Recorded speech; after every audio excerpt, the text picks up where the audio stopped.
great to see everybody here. It's great to have an opportunity to talk about something that's near and dear to my heart.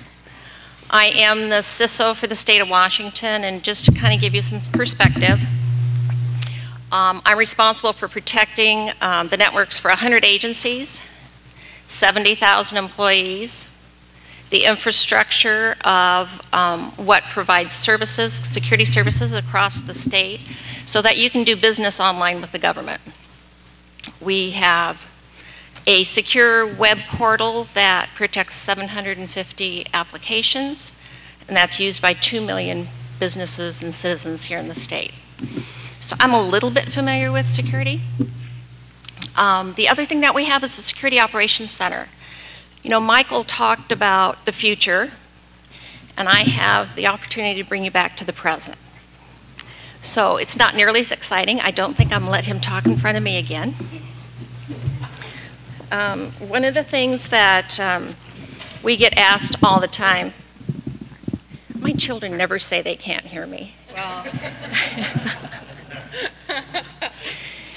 One of the things that we get asked all the time is, from a state's perspective, how many attacks do we get? And so, any guesses? How many think the first? Second? Okay, there's a couple. How about 600 million to 900 million? Because that's the answer today. Those are unauthorized attacks against the state's network. Although, 6 years ago, we were at 5 million. So that part of our world has changed a lot. We're a big target, and we know it, because we have lots of data. You're also a big target, whether you know it or not. Today, the real statistic that's pretty shocking is, for small and mid-sized businesses, 60% that have had a breach go out of business in 6 months. That's a huge statistic, considering that small business accounts for 54% of all US sales and 50% of private sector jobs. One of the major reasons that small business goes out of business because of a breach is a business disruption. There's huge costs. There's loss of, just financial loss. Recently, a company with less than 100 employees in New York City had $1.2 million stolen in unauthorized wire transfers within hours. Hackers had gotten into their system, stole their credentials for their banking, and before they knew it, they endured that loss. So that's a huge, huge part of it. Also, there's costs for businesses, right? If your system is compromised, you have to figure out what that vulnerability is. You have to fix it. And you certainly are not going to continue doing business until it is fixed. You have costs of notification, you have costs, if you're in a regulated industry, you have fines and penalties. So as Mark said earlier, small to medium-sized businesses are a larger target than large businesses. People have talked about the Target, the Home Depot, the Chase. All of those are the ones that you hear on the news. But really, most breaches are not publicized. Most breaches are much smaller. The average breach today is $5.4 million. That comes from approximately 28,000 records get breached on the average at a cost of $180 to $200. The reason that they're not talked about, there are two major reasons, is that organizations don't want the reputation risk, because you're going to lose customer confidence, which means business, and you don't want to advertise that you're vulnerable to become a bigger target. Organizations, 80% of organizations that have had a breach that go public find that the new norm is about a 30% increase in the number of attacks that come their way. Few large firms survive well. It's very difficult for SMBs to survive.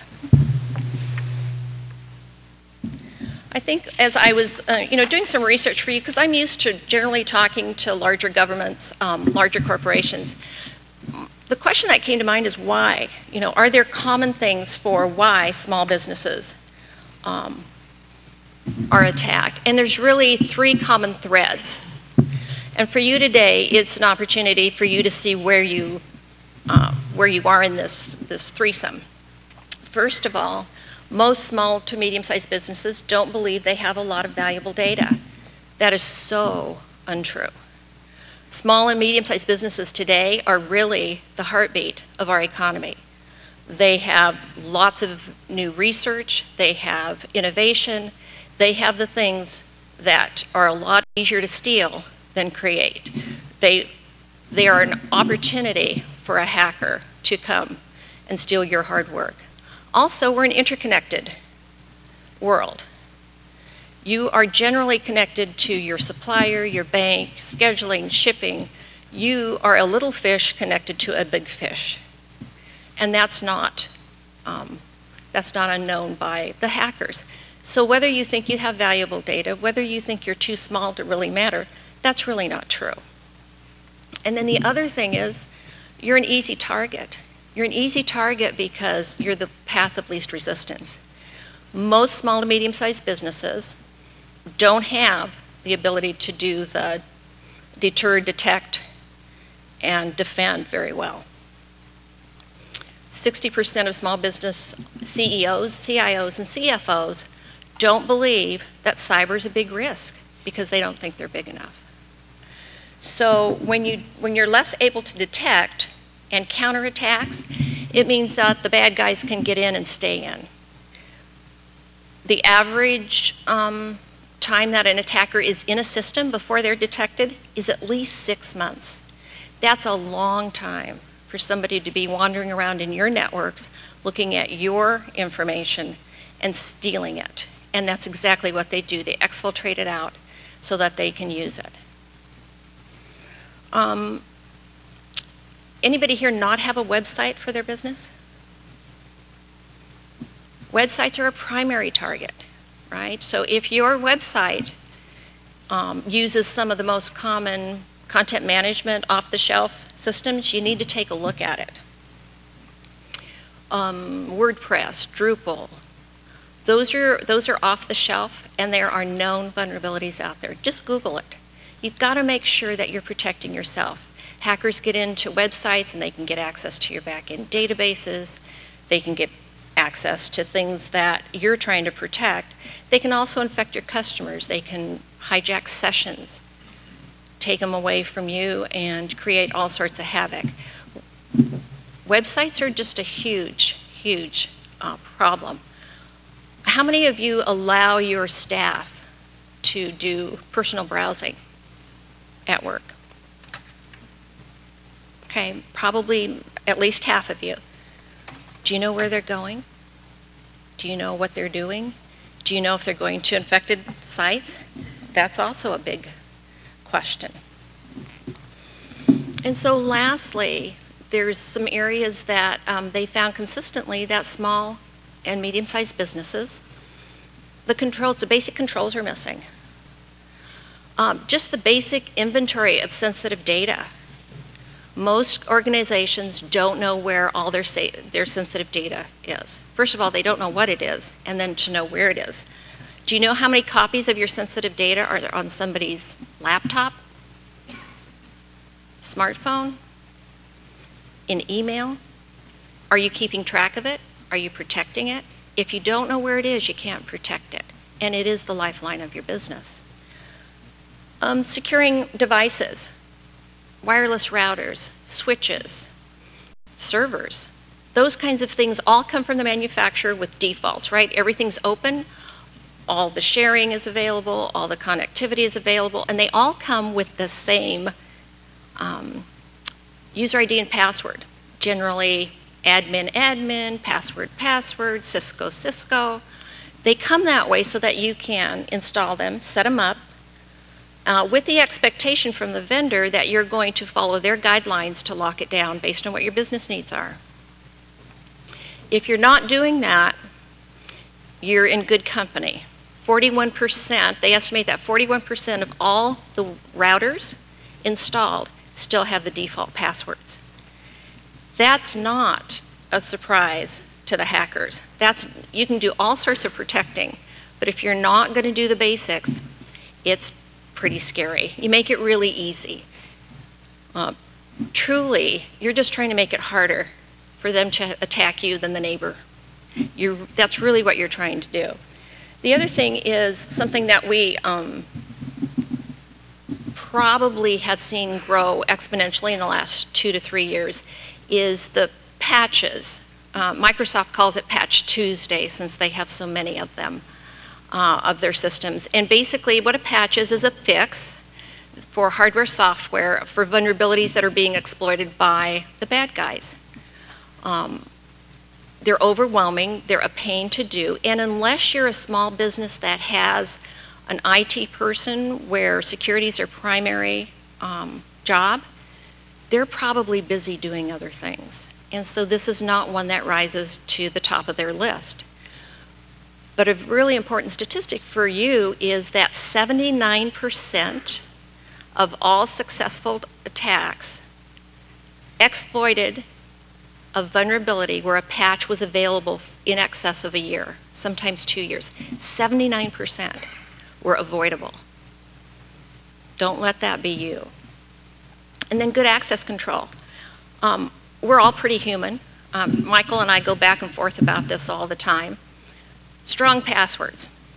I'm a big advocate of strong passwords. He thinks they're a pain. They are. But given the opportunity, most of us would not use a strong password. So they're easy. The most commonly used password is password 1, or password 2, or password 123. More people use that along with, or their pets' names. They're easy to guess. So when you don't use strong passwords, you're just making it easy. Also, for small corporations, they generally have what we call a flat network. The network allows access for every employee to everything because it's easier that way. It's convenient. So if you have sensitive information that you're allowing all of the employees to see, if one of those individuals' credentials get compromised, you're now letting the bad guy to everything as well. So it's really about stepping back, taking time to decide who gets to access your crown jewels. How many train, just a real quick, how many train all of your employees on good security best practices? Less than a quarter. Most organizations train IT people on security because it's their job, right? Security is an IT issue. It's really not everybody else's issue. That's not really true today. So those of you that allow your employees to browse on your corporate networks using corporate machines, if anybody in your organization is getting married, you should be concerned. Wedding planner sites are the second most infected sites on the internet. They have all of her information, they have all of his information, and frankly, the most important thing is they have dad's credit card. It's easy, it's quick. Gambling is the only industry, those websites have more malware on them than a wedding planning site. So as that individual goes out to there on your network using your equipment, especially if you have a flat network where you're allowing everybody to everything, you've just invited somebody to join you into your space. The other thing is,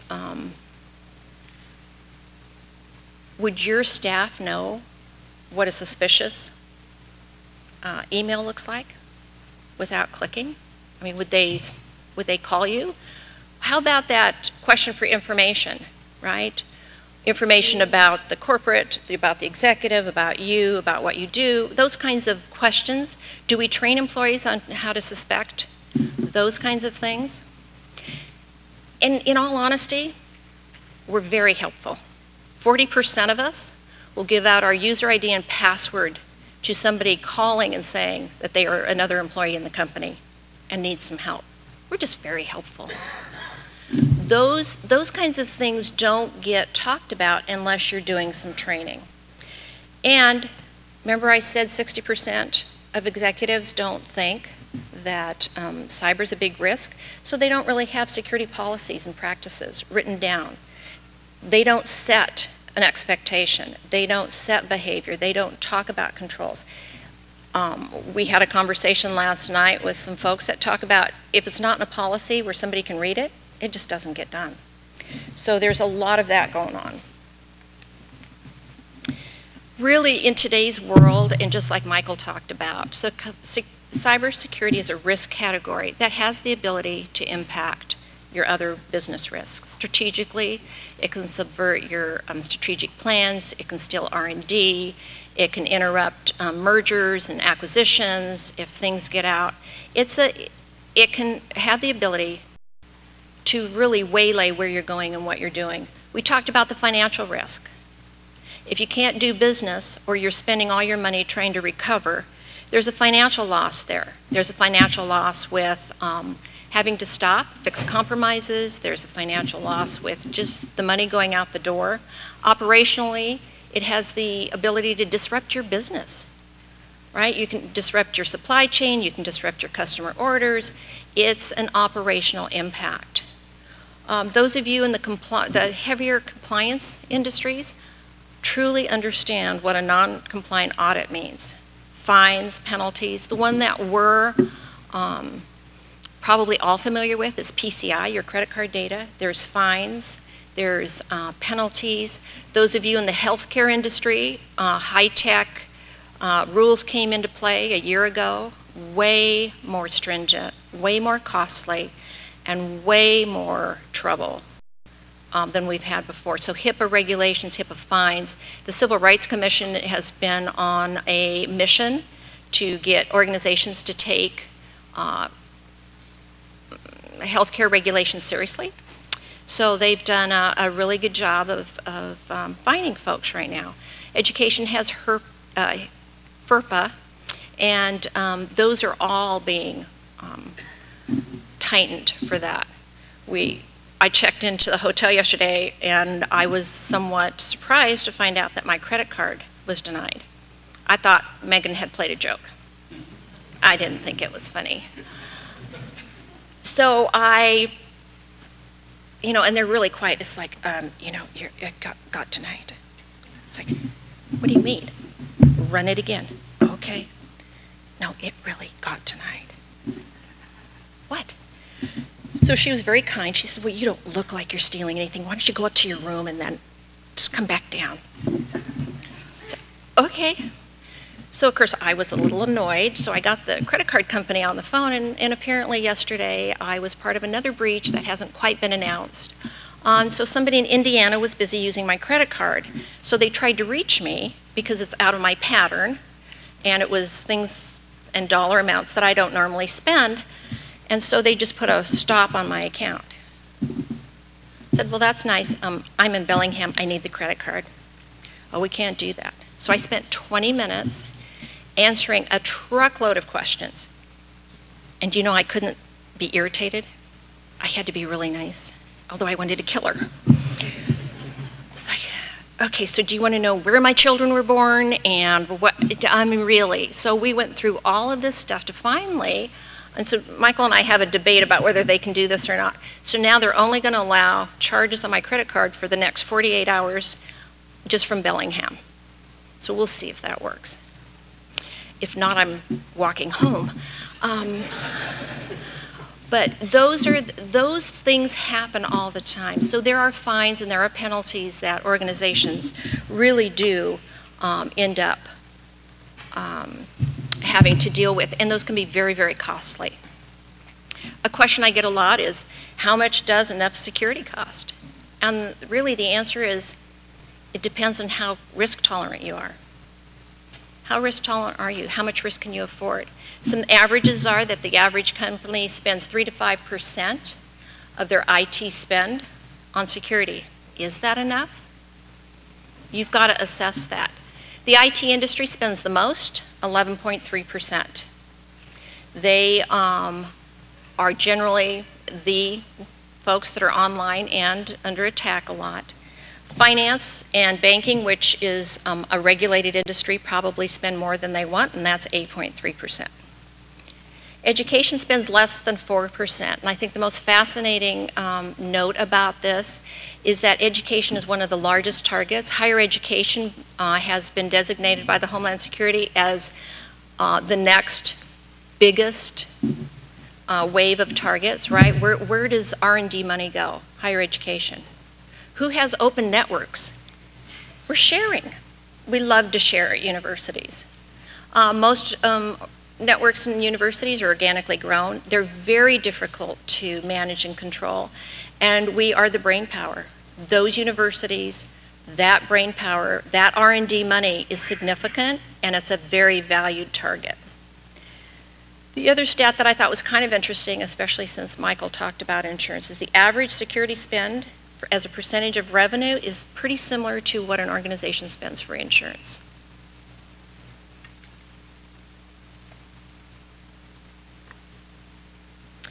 So I just kind of sat back. In my previous life, I ran a consulting company. So I sat back and I thought to myself, if I were a CEO today, knowing what I know, where would I put my effort?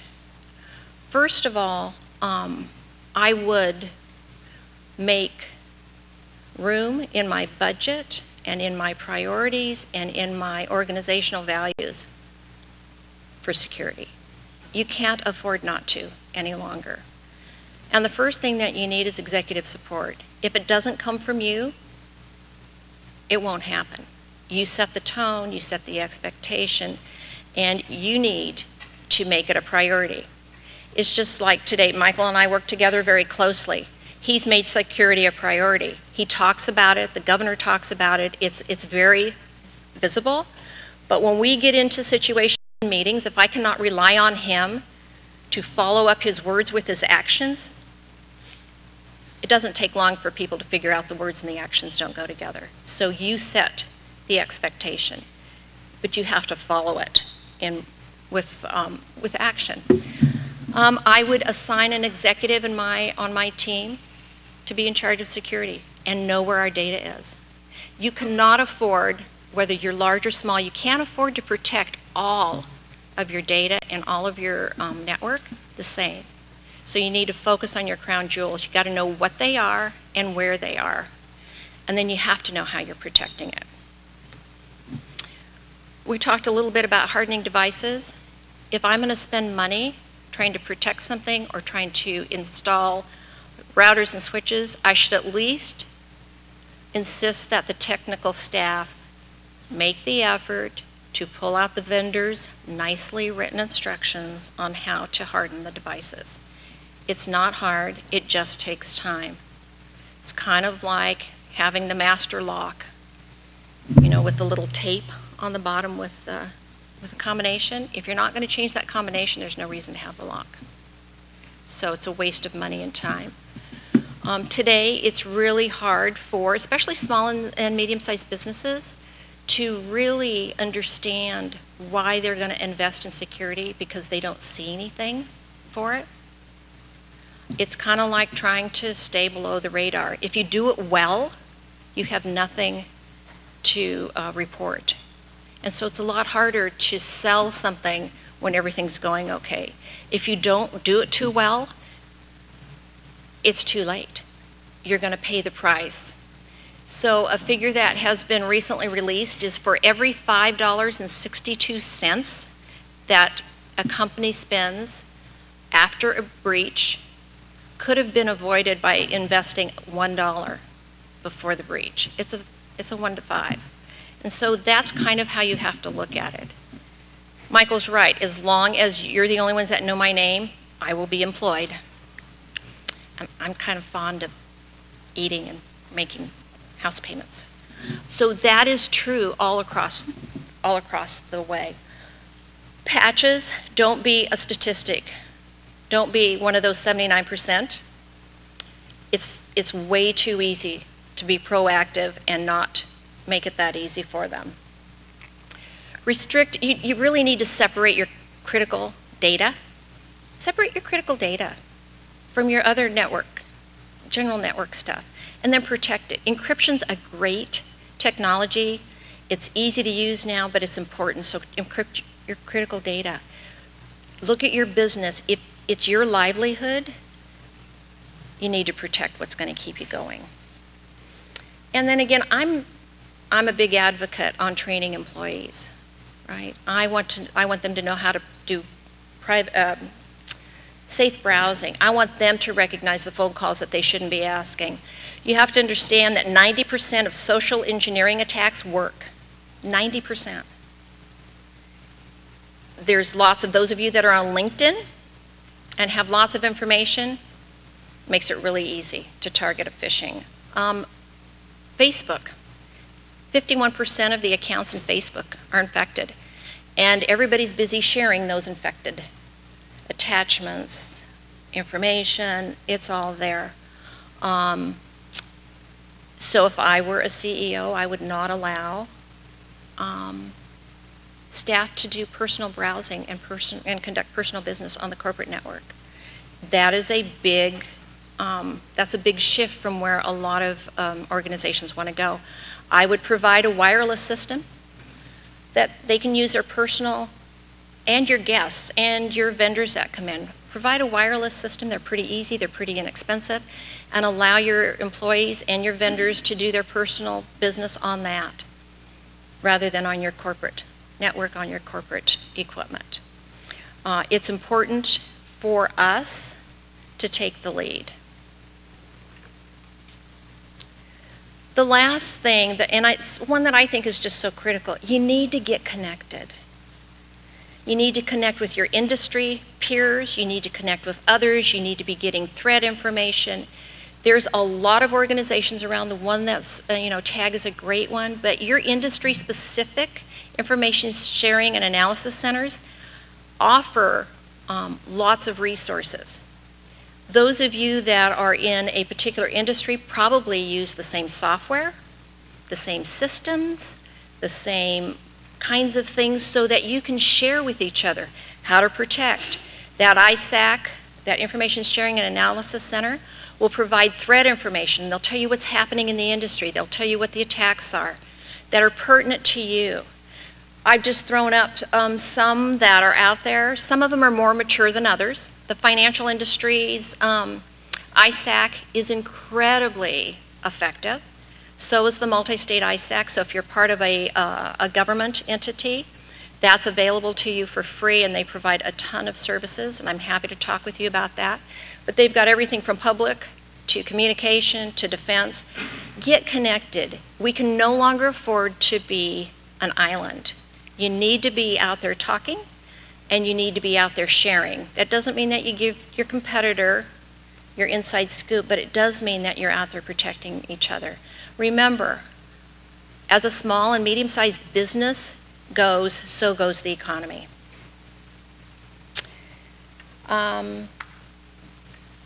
Questions?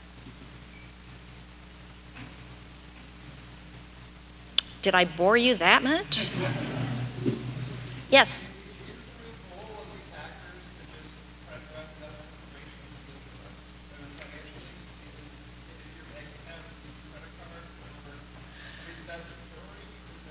So just to be clear, globally, the revenue from cybercrime now exceeds the revenue from drug trafficking. It is big business. It's a lot safer.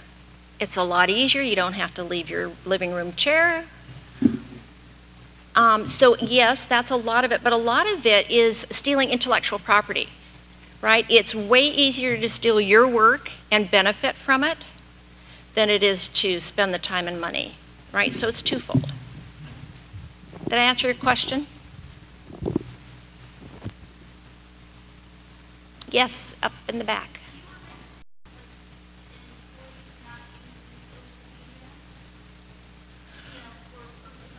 Yep. For use, but as a small business, how do you take advantage of that marketing?